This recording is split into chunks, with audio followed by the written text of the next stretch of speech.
Morning, ladies and gentlemen. 1, 2, 3, 4. Can you hear me? Good morning, good morning. Your Excellencies, honorable ministers from across the Southern African region, the President of SARA, the CEO of PRASA here in South Africa, Mr. Hisham Emran, the chairpersons of the various state-owned entities and parastatals that are active in the rail space within Southern Africa. Distinguished ladies and gentlemen, good morning. It's a pleasure for me to be standing in front of you.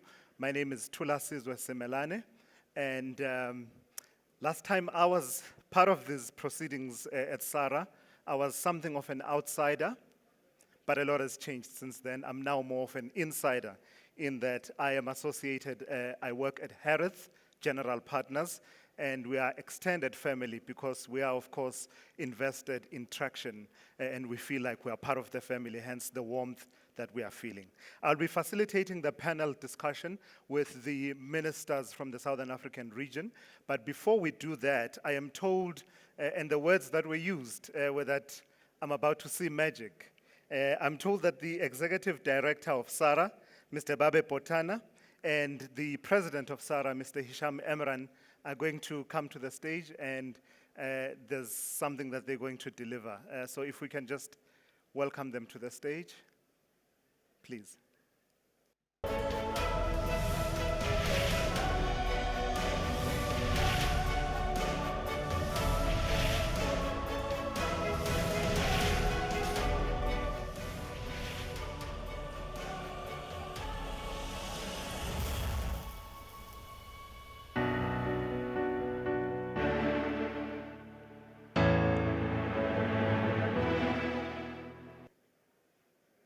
Thank you, sirs. Round of applause, please.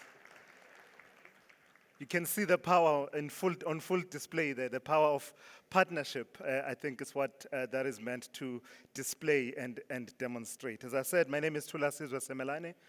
I'll be calling on, being from the broadcast background, I understand that things do change.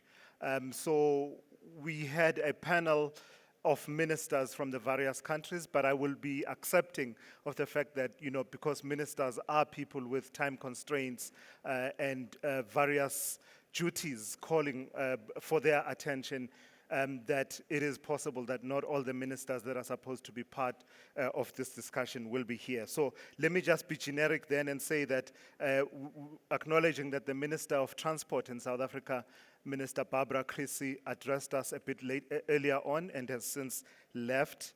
If we have the minister from Angola or a representative of the minister from Angola, would you please come to the stage, please? A round of applause for.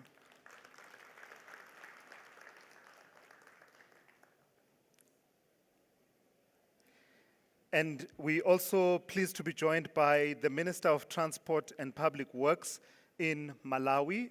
Could we have Minister Jacob Hara joining us, or a representative from Malawi, please?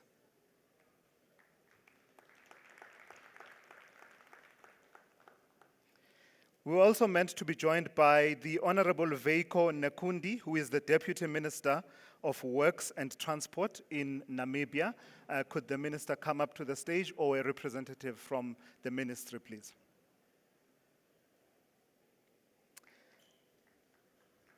And from our immediate neighbors within South Africa, within the region in South Africa, Chief Ndlaluhlaza Ndwandwe, who is Minister of Public Works and Transport from the Kingdom of Eswatini. Could we have the Honorable Minister join us, or a representative, please?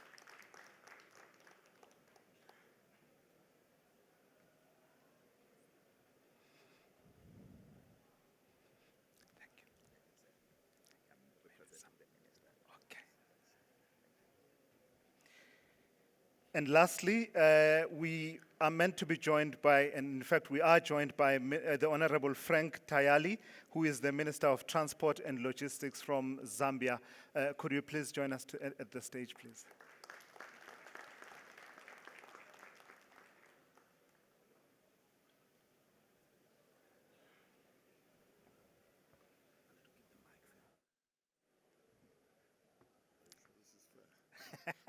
It's very fair. Thank you. You could sit here, yeah. You could. Oh, yes.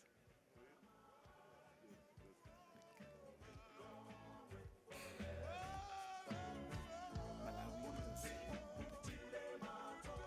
Thank you, sir. And just to confirm, are you the minister or representing? Representing. Okay, we will do introductions then. Thank you, ladies and gentlemen. So let me just start by trying to frame this discussion of ours that we're going to have. On a crisp Tuesday, it was the 9th of July 2002, and crisp South African winter day in Durban. The eminent political leaders of our continent at the time, many of them titans and stalwarts of the struggle for the liberation of the entirety of the continent and its independence, and indeed giants of history in their own rights, descended on the coastal city of Durban here in South Africa.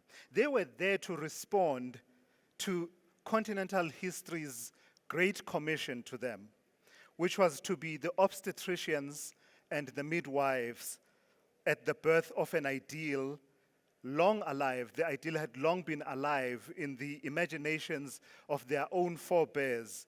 And it was an ideal that would irrevocably bend the arc of the continent's history.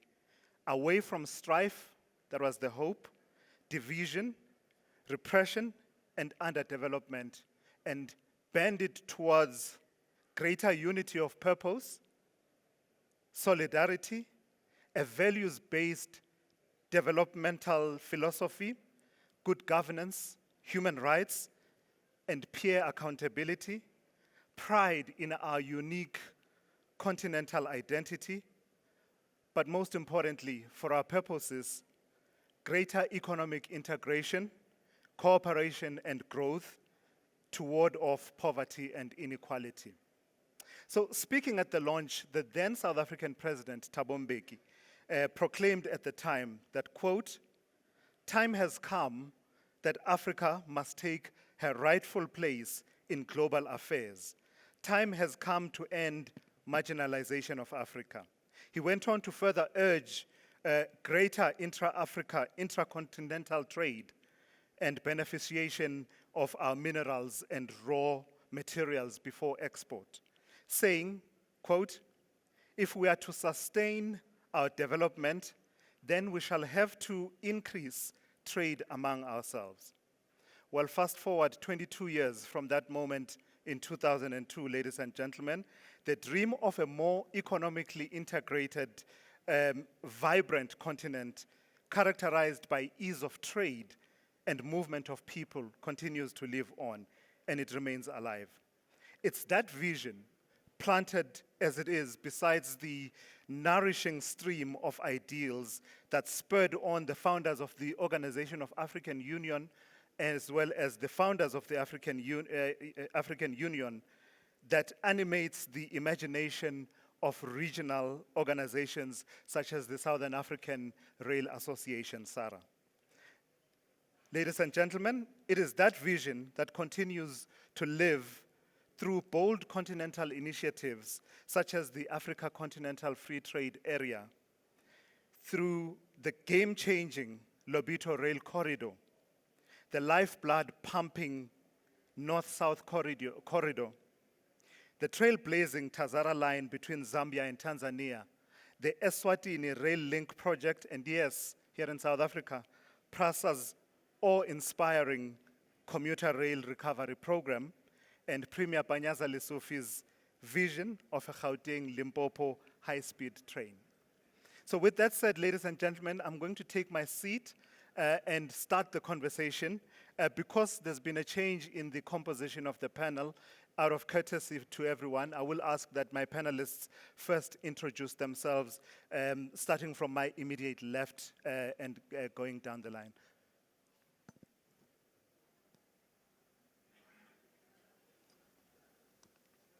So could we start? Yeah. Yes, please. Muito bom dia. Não sei se conseguem ouvir-me. Enio Costa, presidente do Conselho de Administração da Agência Nacional dos Transportes Terrestres e estou cá em representação do Sua Excelência Senhor Ministro dos Transportes da República de Angola, Dr. Ricardo de Abreu. Obrigado. Thank you very much. You will have noticed that immediately just rushing for the headsets to have that translation. While I do that and get it sorted out, could we have further introductions, please? Good morning. Good morning. I'll just say all protocol observed. My name is Thulane Mkhaliphi. I am the Principal Secretary in the Ministry of Public Works and Transport in the Kingdom of Eswatini. I'm here representing my Honorable Minister, who unfortunately could not be here in this morning. He did send his best regards to all the delegates of SARA. Thank you. Thank you, sir. Good morning, everyone. So, my name's Frank Museva Tayali, the Minister of Transport and Logistics from the Republic of Zambia. And as it turns out, I'm the only minister who has shown up this morning. I guess giving an indication of how the Zambian government takes this forum and the topics being discussed at very, very, very high level and with the seriousness that they deserve. So I'm so glad to be here. Thank you very much. Thank you, Minister.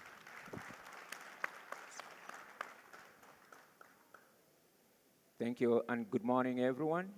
I am Engineer Geoffrey Francis Magwede, the Director of Railways in the Ministry of Transport and Public Works, Malawi, representing the Honorable Minister, Jacob Hara, who was ready to attend this function, but due to other callings, he has traveled elsewhere again. Our head of state will be going to Germany, so he's accompanying the head of state there. As a result, I'm representing him. He has gone together with the principal secretary to Germany, so that's why I am representing both of them here. All right. Thank you. Thank you so much for those introductions. Can we give them one more round of applause, please? Sirs, just before we start, I would want to then because of the changes that have had to be introduced in the composition of the panel up front, just apologize that if I refer to you as representative from a specific country is not out of disrespect. It is purely a coincidence of what has transpired. But we do need to take the conversation forward, and I do believe that given your expertise and areas of experience, you are more than up to the task of taking us through these conversations.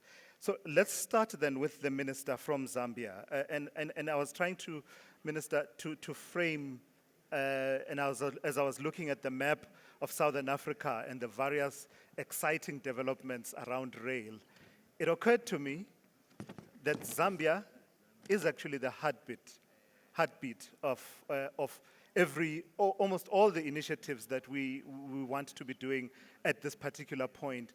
There's a confluence of various lines within the area of Zambia.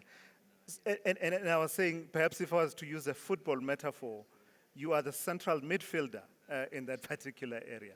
Just give us a sense of some of the exciting and new developments in the rail space within Zambia, as well as the region within which you find yourself, including, of course, the Lobito line. Well, thank you very much.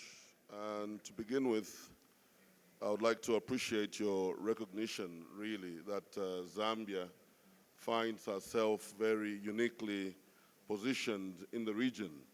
To be surrounded by 8+2 neighbors is indeed something very unique, and perhaps only one other country in Europe would have a similar kind of description in terms of statistic of being surrounded by other countries.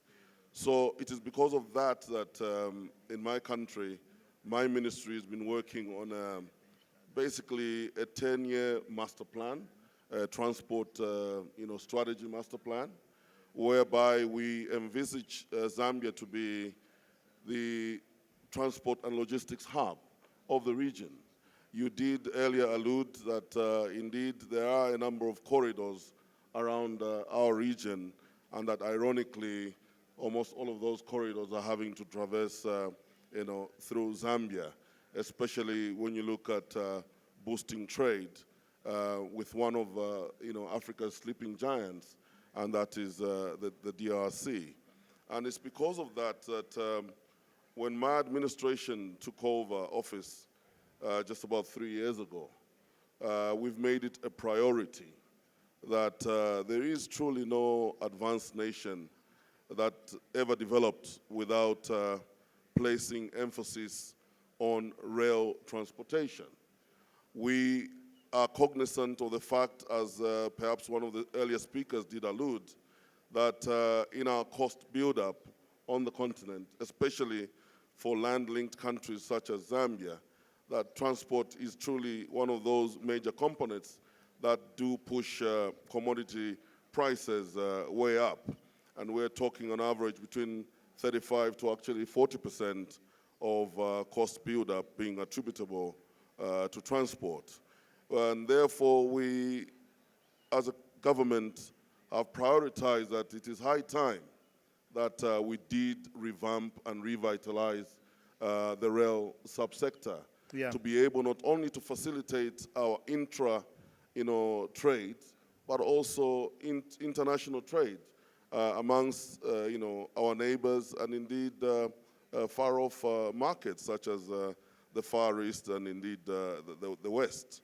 It is because of this that soon after assuming office, my president, His Excellency Mr. Hakainde Hichilema, in conjunction with his sister president of the United Republic of Tanzania, did have a sit down to try and map out a strategy of how ironic it is that whereas on the one hand we've got huge freight capacity that has been developed through the various ports, particularly the port of Dar es Salaam, and that how then ironic is it that the capacity of companies such as SARA have been going in the opposite direction, and that time had come, for us to find a strategy going forward. Yeah. And this is what caused the two presidents to approach our long-standing partner, and that is China, through the highest office, the office of the president of China, His Excellency Xi Jinping, where consensus was again, developed, where the three governments had agreed that time had come to revitalize and also change the modus operandi of that particular rail company, SARA, to make it more commercially viable. And today, I'm actually pleased to be able to share that since that consensus was developed, China did indeed recommend Chinese cooperation with which the two governments was to work with, and that is China Civil, whom we've been engaged in discussions on what sort of model of concessioning we could, work around in order to achieve this revitalization of SARA. Right. We are at a point that steady progress has been made, and we are keeping our fingers crossed that as we head to China this month end into the first week of September, we're keeping our fingers crossed that we're on the brink of actually achieving that milestone to revitalize SARA by bringing in a concessionaire to be able to help us run the company. Obviously seeing, like I said, the huge freight capacity that is inherent at Dar es Salaam. Keeping in mind and bearing in mind that in 1975, when the rail company was established, the capacity at Dar es Salaam was only 5 million metric tons. To date, we are speaking that this is around 15 million metric tons, and that it is estimated that this will grow to close to 30 million metric tons in the next 10 years. And therefore, the focus really, the elephant in the room, is to revitalize our rail companies to be able to participate and move that huge cargo, and indeed do so in a much more profitable way. Yeah. Having said that, it's also been mentioned here that we have established that in order to achieve this Africa Continental Free Trade Area, that stems way back in terms of aspiration, not just to the era of Thabo Mbeki, but I guess to the founding liberation leaders of Kenneth Kaunda, Nyerere, and others to achieve this unity that Africa must even, before we look elsewhere, we must be able to trade amongst ourselves. And that with our collective numbers, both in terms of population, but also in terms of, that freight capacity, which is estimated at the moment to be around 2.1 million metric tons, but that how this would grow to close to 4.3 metric tons by 2030. And so this is really something that through organizations such as SADC, we must begin to take seriously as a continent. Let us not continue to speak about potential, because this potential is here, and it's high time that we got together to harness and exploit this potential and improve the livelihood of our collective citizenry. And this is why we're looking to develop a Lobito corridor, and that when this is done, obviously we cannot keep our national rail network, the Zambia Railways, in isolation, that in order for SARA to be efficient, in order for Lobito to be efficient, we'll need the Zambia Railways itself to be revitalized. So I guess we're walking the talk. And thank you for that, Minister. I mean, in those, in those opening remarks, you raise a lot of points that, a lot of threads that I will want to pull at, not only in this conversation, but in conversations that are still to come. For instance, such as the capacities of the agencies themselves, the issue of funding, concessioning. But let's, because you've started us off there, Minister, let's stay within that region, Central, Southern Africa, towards the west. And I'd like to ask the honorable representative of the minister from Angola to just also talk to us a little bit about developments from Angola. And I guess this whole room knows all about the Lobito corridor. It's the big talking point, with the Economist Intelligence Unit recently describing it as, quote, "The project is a game changer for Angola, the DRC, and Zambia." But let's not hear it from the economists, let's hear it from the representative from Angola directly, sir. Bem, obrigado mais uma vez. Angola não está diferente daquilo que é a visão dos outros países do ponto de vista de desenvolvimento das linhas de caminhos de ferro. Nós temos um plano nacional diretor do setor dos transportes e infraestruturas. Esse plano nacional foi desenvolvido de 2018 até 2038, basicamente 20 anos. E uma das questões que este plano pretende fazer é que das 3 linhas de caminhos de ferro que hoje existem em Angola, ele vai conectar as linhas internas, primeiramente, e depois também fazer prever a expansão naturalmente com a República da Zâmbia, com a República da Namíbia e também com a República Democrática do Congo.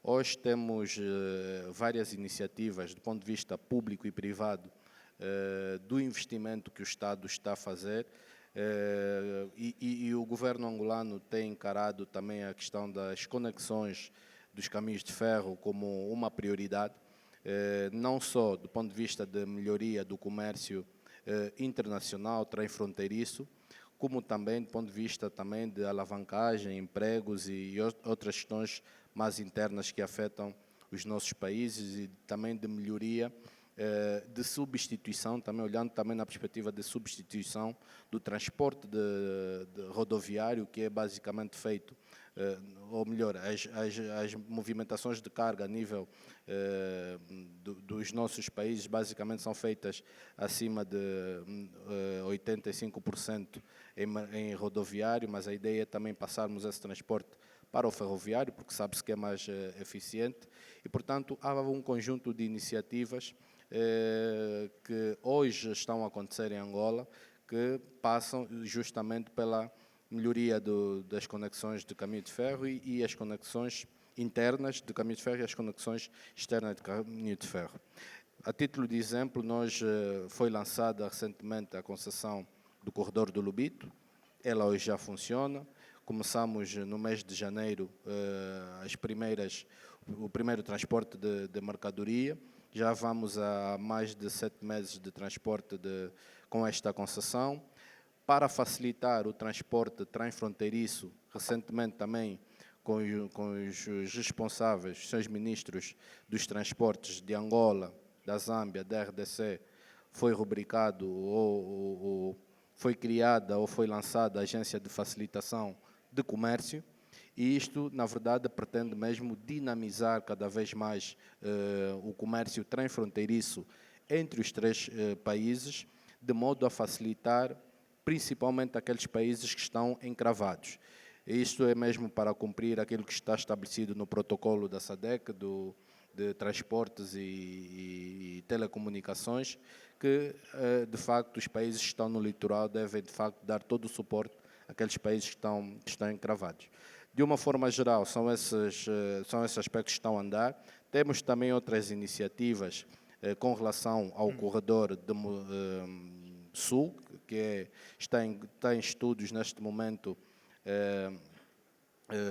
o lançamento para a concessão do corredor sul, do Caminhos Ferros de Moçambique. Já essa iniciativa. Temos recebido também propostas de estudos para a conexão deste corredor com a Namíbia, ligando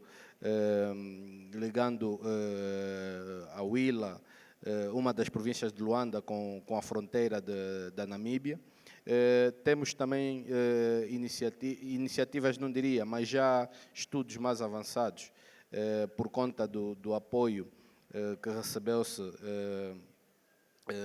da União Europeia. Recentemente também falou-se muito disso, para financiar a conexão com a Zâmbia, e, portanto, e temos ainda uma outra iniciativa mais recente, de um memorando que foi assinado recentemente com uma entidade norte-americana, para então fazermos a conexão do corredor norte. Portanto, Angola está a preparar-se tanto do ponto de vista interno para garantir as ligações, como também do ponto de vista transfronteiriço. Muito obrigado. Right. Thank you so much. And I don't know if you picked it up, the exciting news there, that we're no longer talking about the Lobito line as in development or anything like that, but actually some cargo has started flowing through the Lobito line, as the representative from Angola was telling us there. Speaking of landlocked countries, let's talk to the honorable representative from Eswatini, where, being landlocked could potentially have been to your disadvantage. It would seem, as far as rail is concerned, you found a way to make it to work to your advantage. Lots of exciting developments happening in Eswatini as well, including that Eswatini rail link. Yeah, thank you, Tula Sizwe, and thank you for your kind words. Yes, Eswatini is a small country to start with. It's a small country positioned between 2 big countries, South Africa and Mozambique. And our train started moving to Lasizwe back then in 1968. Of course, one of the reasons that train started moving in 1964 was to open up, the gateways of Eswatini into the world. And that line that was established in 1964 was going down into the Maputo harbor, and another one going down into Richards Bay harbor. And that positions us as Eswatini in a very good advantage to connect other countries that are up north, northern, like you're talking about the Lobito corridor, you're talking about Zambia, you're talking about Botswana, you're talking about part of DRC, and that connectivity. And unfortunately, it has not happened at the pace that our leaders then wanted it to move. I think what you said earlier on to say, President Thabo Mbeki said Africa must take its position in global value chains. I think that is indeed true even today. but it doesn't start there, unfortunately. It doesn't start at global value chains. And what is key will be the regional value chains, the regional connectivity. And it is in that context that Eswatini is moving so aggressively now to set up the Eswatini rail link, which then connects the missing link between the South African railway system with the Eswatini railway system and connecting it into the Mozambican railway system. And what is key on the recent developments, because we realized as Eswatini that we were actually losing quite a lot of time, in border transitioning systems. We, together with CFM and with the Mozambican government, we are engaging quite aggressively in that area. We have since established a seamless train movement system between Eswatini and Mozambique. And that has reduced travel time by more than 60% and bringing value to our customers. And also the relationships that are there between our two railway systems, and not only cordial relationships now, but formal relationships to say this is how we are going to actually even share equipment, not only the rail systems now, but also share equipment. I think we are moving at a stage where we also want to share even expertise in the running of the railways. I think with that, we are realizing that we need to strengthen our coordination systems between not only the two countries, but also between the rail systems in our neighboring countries. So the same thing applies to our South African counterparts. We have, as Eswatini, formal relationships with Transnet and formal relationships with the government of South Africa in terms of developing our rail systems. I think for us, that's the way to go, because it is not all about Eswatini being a small country, but it is opening about Eswatini and other countries opening their borders to ensure that our goods and services, our goods and people are able to move seamlessly from wherever they are in the region out to the world. Yeah, no, it's certainly all about that. And I'm starting to pick up a theme that says there is an understanding among these countries represented here that it's not just about improving your own domestic rail networks and connected infrastructure, but when you do that, it's also about interconnectivity with the rest of the region. Just for your opening remarks then, sir, from at my extreme left, I believe you are representing the minister from Namibia. Malawi, I'm so sorry about that. So, an interesting one about Malawi, if I can frame it this way, from what I've seen, there's a lot of excitement around the Nacala, is it Nacala? Nacala corridor. There's a lot of excitement around that. And if I can, for the benefit of those in the room, quote what your president said in 2021. And I found this to be quite powerful, a person talking about rail in this fashion, quite powerful. Quote, and this is President Dr. Lazarus Chakwera in 2021, saying, quote, "No person who lends a hand to the death of rail in Malawi can claim to love this country. By contrast, every person who claims to love Malawi ought to be an advocate of the resurrection of the rail system in this country." And I thought that that's a nice way for me to set it up for you. Is this the philosophy that drives what's happening within the rail space in Malawi? Thank you very much. Indeed, looking at the history of railways in Malawi, it dates back from 1902, when construction of the first railway line was done, starting from the southern tip of Malawi all the way to within the southern part. It was coming from Msanje, which was Port Herald at that time, coming on to Blantyre in Malawi.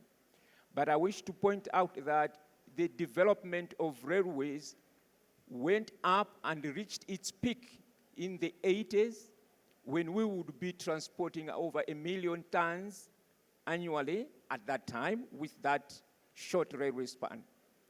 But as we advanced in years, we saw the railways being neglected. As such, everything fell apart. Now, when the current leadership came into power in the year that you just mentioned, it was the year that the president of Malawi, His Excellency, Dr. Lazarus McCarthy Chakwera, met with his counterpart in Mozambique, His Excellency, President Nyusi of Mozambique, where they stated that for the two countries to thrive, they need to resuscitate the railways.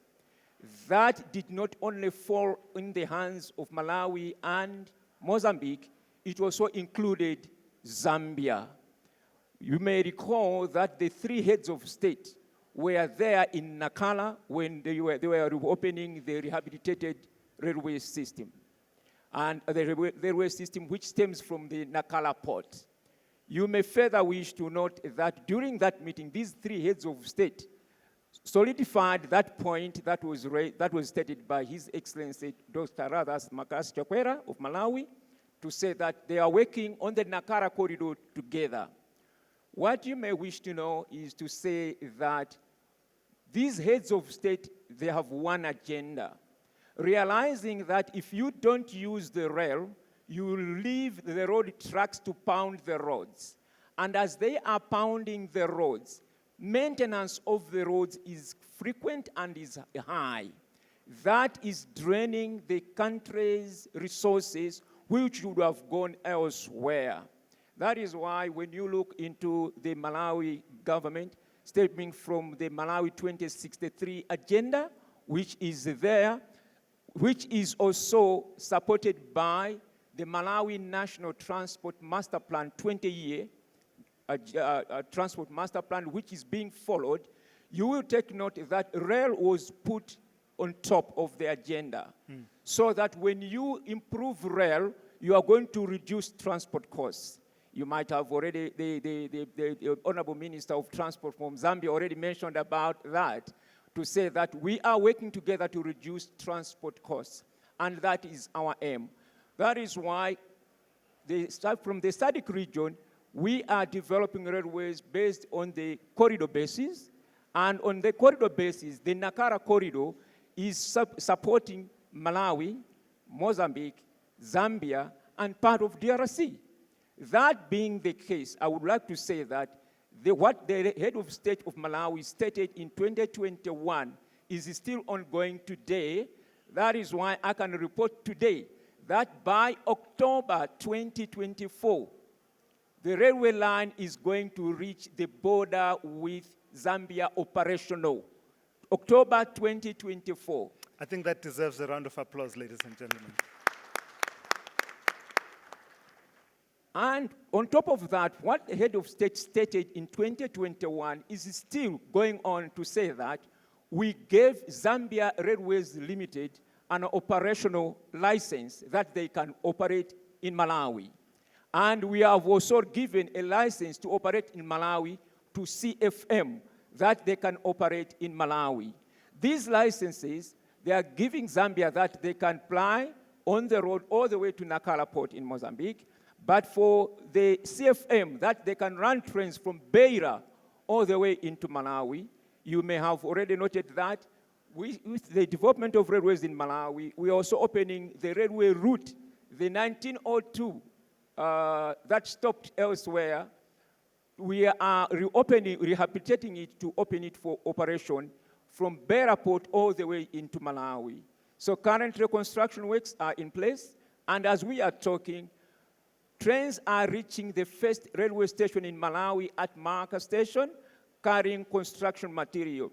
But not only construction material, on 9th of July, we received one other train carrying molasses from Mozambique. This week, we are expecting more trains carrying railway material and molasses into Malawi. So we can say that the railway line from Beira all the way to Malawi is taking place. So what the head of state stated was that if you hate railways, you want to drain all your monies into the road subsector, which is pounding the roads and which are hard to maintain time and again. The railways, as it has been stated, and which we advocate for as railway experts here, is to say that the railways is cheaper to maintain, but it carries a lot of cargo at the same time. Yeah. This gives room for the countries to develop in other sectors. Because in the transport sector, we want to support other sectors. We are there to support the health sector, the education sector, agricultural sector, and every other sector. Sure. And in Malawi, looking at the strategy that is there now of looking into agriculture, tourism, and mining, railways is taking the role it deserves that is being developed as of now. Thank you for those opening comments. And respectfully, I'm going to now try and help us to pick up a bit more pace as we take the conversation forward. If I may ask the representative from Angola to talk a bit more about the issue of funding all of this infrastructure. We all have this vision of an interconnected Southern Africa, interconnected Africa, where rail is the heartbeat and the lifeblood of our economies. But the truth is, it doesn't come cheap. Figures that I've seen, certainly around the Lobito corridor, talk about $450 million within Angola itself, and a further $100 million in the DRC. That's a lot of money. Talk to us about your thinking around how to finance this infrastructure.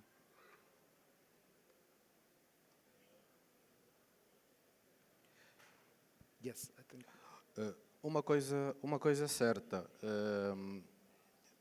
é impensável dizer que os governos vão conseguir fazer tudo. Então, aqui, pelo menos daquilo que é a experiência de Angola, uma parte nós temos feito, de facto, investimentos públicos, recursos públicos, mas temos também recorrido a financiamentos externos. E é isso, e também temos recorrido a parcerias público-privadas. O corredor do Lobito é um dos exemplos. A nossa outra iniciativa será o corredor do Sul, que é basicamente o corredor que vai ligar a Namíbia. E aliás está também em discussão esse aspecto com relação ao corredor norte. O que é certo é que os recursos são escassos e pensar que o Estado, conforme disse o colega do Malawi há bocado, tem outras prioridades, educação, saúde, agricultura, indústria, então não há recursos suficientes que neste momento o Estado possa angariar para que consiga fazer de facto todos esses investimentos. Sabemos que o investimento no setor dos caminhos de ferro é pesado e, portanto, requer um financiamento bastante volumoso para poder atender, então, essas necessidades. E se há, de facto, parceiros que possam ajudar ou partilhar essas responsabilidades com o Estado, é uma mais-valia para os governos e, basicamente, é isso que Angola também tem estado a estudar e a avançar. Yeah. And if I stay with the theme of financing, I saw that in Eswatini as well, the Eswatini Rail Link project.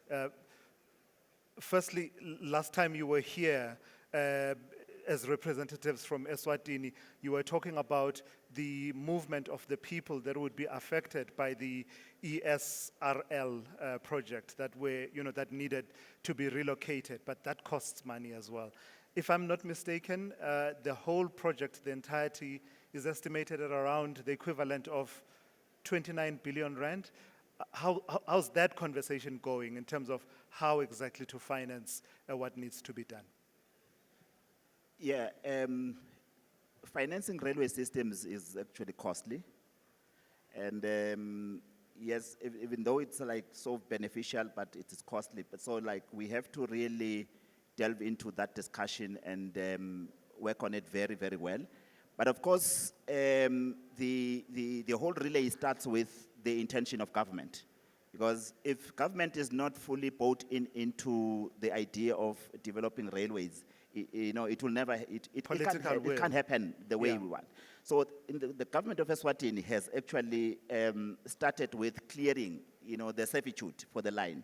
And already the government has invested over 300 million emalangeni, which is equivalent to 300 rands, in your currency.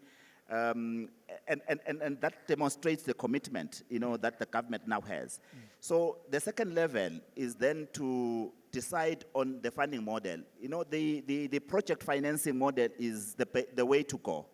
And what that says is you bring in private partners, you bring in your development finance institutions, you bring in, everyone, even like our neighboring countries, into the whole mix, so that the railway, in as much as it traverses through the Eswatini territory, but the system, like, it should belong to everyone who is interested in moving goods and people in Africa.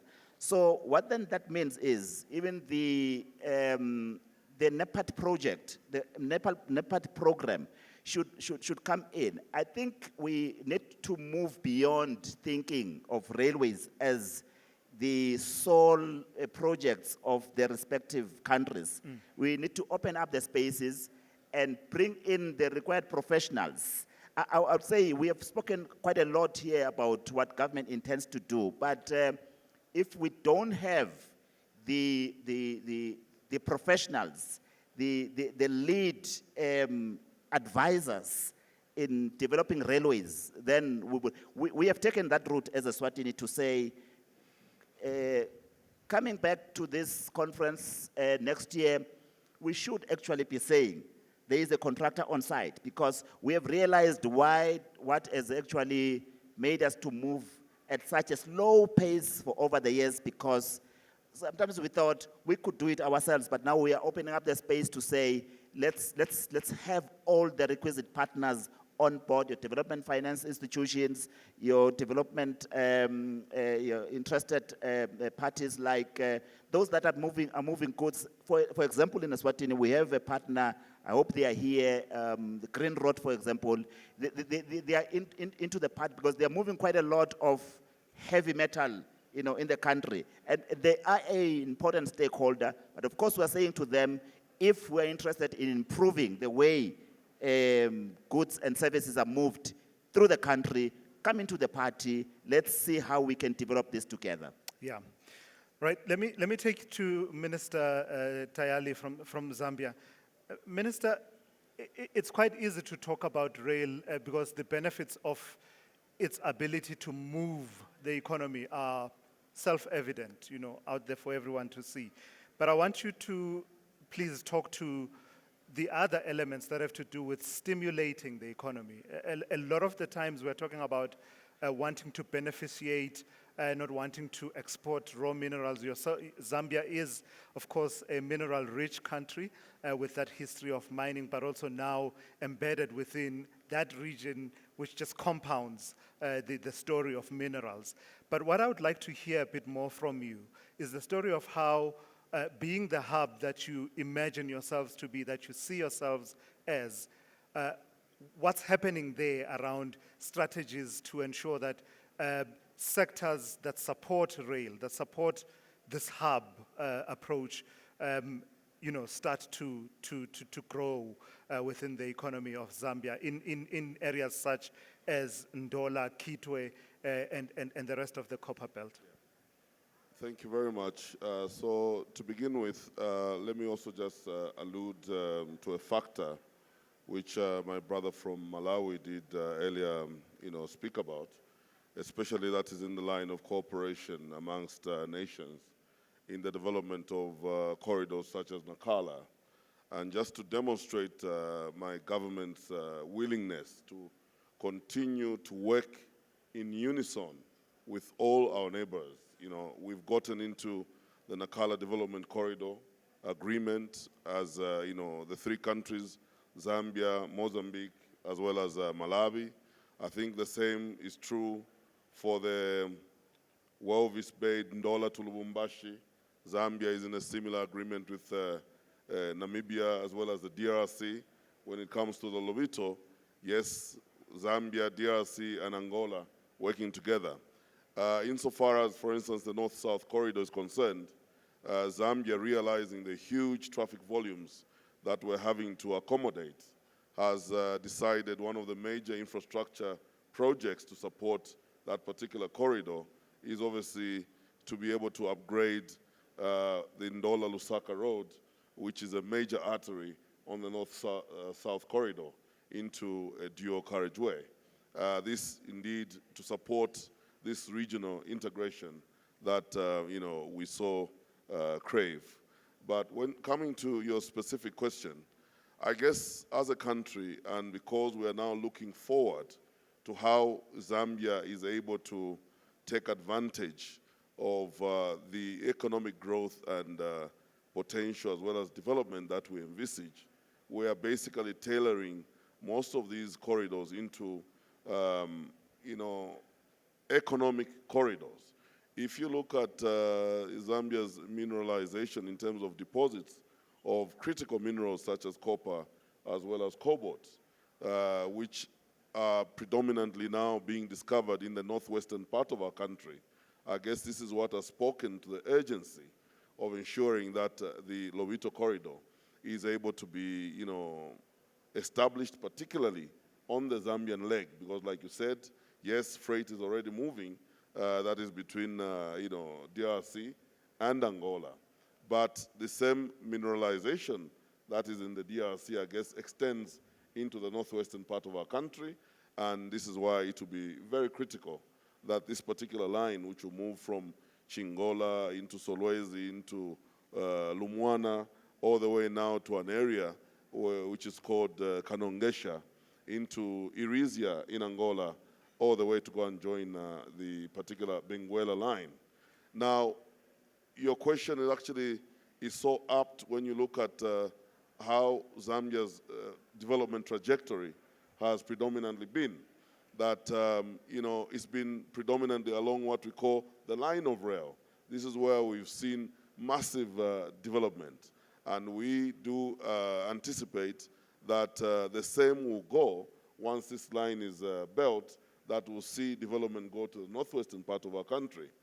But even more so, we see that with climate change and a shift in rainfall patterns, we are, as a country that is coming from a terrible drought that has affected us so greatly, we would like to spread our agricultural potential into areas such as the northwestern province, which, because being so close to DRC and the equator, is still experiencing quite healthy rainfall patterns.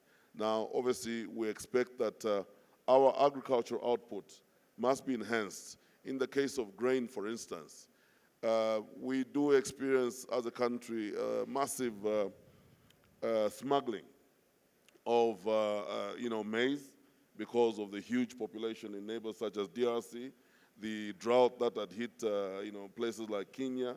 We found that Zambian maize was going all the way up to Kenya, not to, Tanzania. And so the solution around there is that Zambia must really be able to exponentially grow its own food, but also be able to cater for our neighbors. Right. And that whilst we've been speaking about, predominant around 3.5 million metric tons of output, we anticipate in the next 7 years that output could grow to 10 million metric tons. And again, this is basically thinking in advance of how the rail subsector must be able to be in place to come and respond to those economic outputs Minister, that I've just referred to. I did say that I will try and pressure you a little bit. I will give you a final word, but I'll be even more stringent when I do that. And it will be about the area of passenger rail, an area that we did not even get to touch on in this conversation. But last word to the honorable representative from Malawi. Just your own sense of where rail goes now in Malawi. You've got the Nakala corridor that we talked about, but also you are reporting improved speeds, for example, in as far as the freight trains are concerned, that the speeds are improving. I imagine that's also improving efficiencies in your economy. Truly so. Indeed, from the last state of national address that His Excellency the President, Dr. Lazarus Makathi Chakwera, presented in Parliament during the last August sitting, he presented the blueprint of railway development in the country, and improvements in efficiency was part of the address. He presented how Malawi is going to develop 800 kilometers of railway. Now, as we are developing, we are upgrading. Currently, our rail line had 15-ton to 18-ton axle load. Now we are improving the 15 to 18, and the 18 is going to 20.5-ton axle load. So that is the aim of that is to improve efficiency. But at the same time, as we are looking at these developments as stated by the head of state in the State of National Address, on the ground, what we are doing is to ensure that not only should we look at the Cape gauge, the government of Malawi is looking at even improving to standard gauge rail. That is the way we are going. Not only that, we are looking into the development into shifting from diesel electric to electrical powered trains. This we are not doing alone. Even these developments that we are doing, we are not doing alone. You may wish to know that in Malawi, we have one of the most successful concession agreements between the government of Malawi and Central East African Railways and Vulcan Logistics Limited, which is supporting in the developments. The developments that are taking place in Malawi, they are under a 1 trillion Malawi kwacha infrastructure development bond, local currency bond, 1 trillion Malawi kwacha. But not only that, the concessionaire is supporting in the rehabilitation and upgrading of the railway line. So the works that are taking place in Malawi for the rail rehabilitation is the good relationship that exists on a public-private partnership venture that is taking place between government and the concessionaire.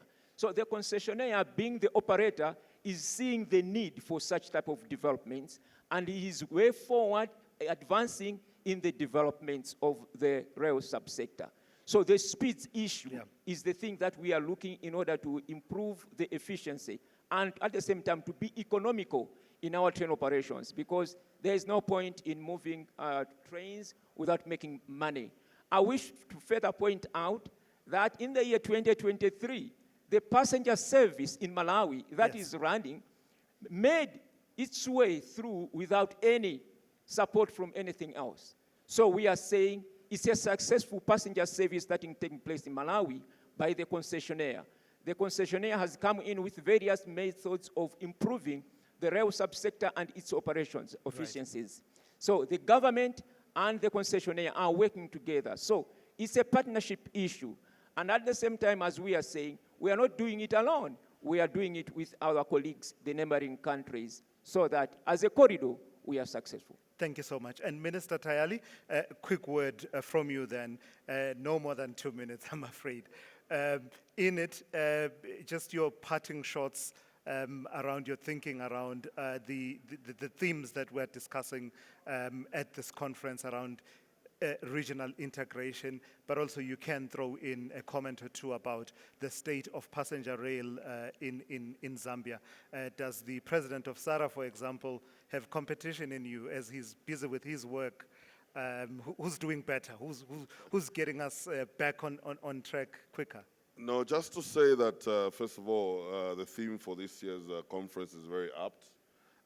We, as a region in the African continent, must be alive to the fact that we do need to revamp our rail subsector if we are going to achieve any meaningful economic development. of course, apart from moving goods in a much affordable way, the same goes that as part of a social benefit, we ought to be able to allow our people to be able to also, traverse not only our own countries, but intra-country in a much affordable way.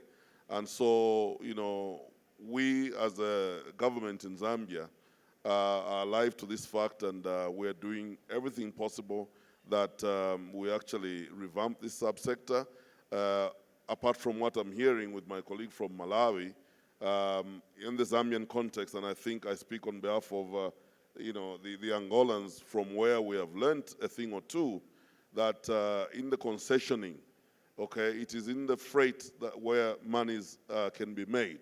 Insofar as passenger movements are concerned, that will remain the ambit of the government because of labor issues and all other attendant issues that may arise out of operation of passenger trains. Yeah. So the concession that we are developing with SARA is one where the freight company will be run by the concessionaire, but the government will return through our state corporation, the SARA authority, to be able to manage the passenger trains. So a pragmatic and differentiated Exactly. approach, yeah. And that from the concession agreement, we will be supported in a way that there shall be efficiency that will also be extended on the passenger train services. Right.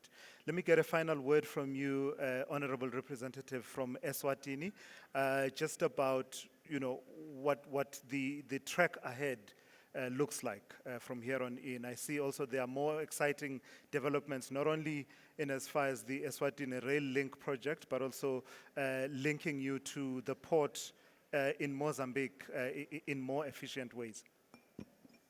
Yes, we as Eswatini, we are actually also, like I said, aggressively engaging with the government of Mozambique and CFM as well. And the developments of the new port in Tichobaneni, we are also looking at the prospects of seeing how, as Eswatini, we can actually get into this. And the issue of access to port is actually very important because we can develop our rail network. But if our rail network ends nowhere, then it's limiting. But the port administration in Mozambique is actually welcoming, which is must be encouraged in all countries, and also in Richards Bay in South Africa as well. There are new developments that are coming up there. And as Eswatini Railways and as Eswatini government, we are coordinating. The key word here is coordination and regional integration, because if we look at this as isolated projects, Yes. we do not succeed. We have to see them as a broader, Africa projects that will opening up regional inbound and outbound logistics into the world. And we want to play a very critical role as Eswatini in opening up our boundaries and opening up our borders, for transitioning the goods, freight in particular, from anywhere in the region into the ports of Maputo and Richards Bay. Thank you. Thank you for that. And a parting shot from the representative from Angola, just on that theme of regional integration, because I agree with you completely that these are pieces of the puzzle. So while you are busy with your small piece, when you take a step back and you look at what you've been able to do, you will realize that the puzzle fits nicely together. Just talk to me in your parting shot, Honorable Representative from Angola, around The Economist again. I quote them. They say they expect the Lobito Railway Corridor to support regional integration by reducing transport costs. Are you starting to see that within your economy, but also are you seeing it perhaps starting to translate into the economies of neighboring states? Sim, de facto já é visível isto na nossa economia, mas dar aqui só uma nota pegando na sua deixa e do que foi ouvido também aqui de todos os participantes. Acho que há necessidade de haver também aqui uma integração ou uma consolidação dos vários planos diretores regionais. De modo que, a nível da região, da SADC, e depois podemos evoluir para as outras 3 regiões económicas regionais, possamos, de facto, acompanhar o que cada um dos países está a fazer a nível interno e a nível regional, por um lado. Então, aqui a sugestão era consolidar-se numa espécie de um plano diretor de transportes ferroviários de África, para consolidar as conexões. Por outro lado, dar nota também que a indústria ferroviária, ela atrai outras indústrias em si. E a título de exemplo, que foi relançado ou iniciou a concessão no corredor do Lubito, nós já vamos recebendo várias outras propostas, estudos logísticos inclusive, até porque o nosso plano diretor dos transportes prevê também plano logístico, transporte urbano e outras infraestruturas, quer rodoviárias, quer ferroviárias e aéreas e portuárias. Portanto, começa a verificar, de facto, um desenvolvimento inicialmente naquela província e também regional em Angola, mas que no curto espaço de tempo esperamos que ele venha a se expandir também, quer para a RDC, quer para a Zâmbia. Temos já várias iniciativas a decorrer em Angola para a implementação do posto logístico da Kaala, que é também a nível, vai atender também a nível regional, vai atender internamente, sem contar que temos ali o Porto do Lubito, que faz a ligação com outros continentes, né? E que vai fazer também sair a mercadoria da Zâmbia e outros países encravados. Portanto, há sim um benefício já visível daquilo que foram só 7 meses de avanço da concessão. Portanto, é visível e a economia naturalmente vai se refletir isso. Não diria que já no curto espaço de tempo, porque depois temos outros desafios, a questão dos técnicos, a questão da própria segurança da via e, portanto, como há aqui vários parceiros e parceiros locais, pensamos que com essas parcerias que estão aqui estabelecidas se pode rapidamente melhorar então o desenvolvimento do transporte ferroviário a nível local e a nível da região também. Muito obrigado.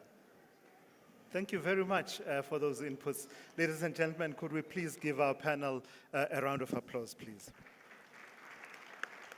So, the big takeout from me is perhaps that, in a way, vision and plans and strategies are sort of, in a way, like what they say about faith. Without action, they're dead. And what I'm picking up from here is that not only do you carry this vision that I spoke of earlier on of an integrated African continent that takes up her place in the world in global affairs, but you are quite keenly aware that that vision cannot run on its own.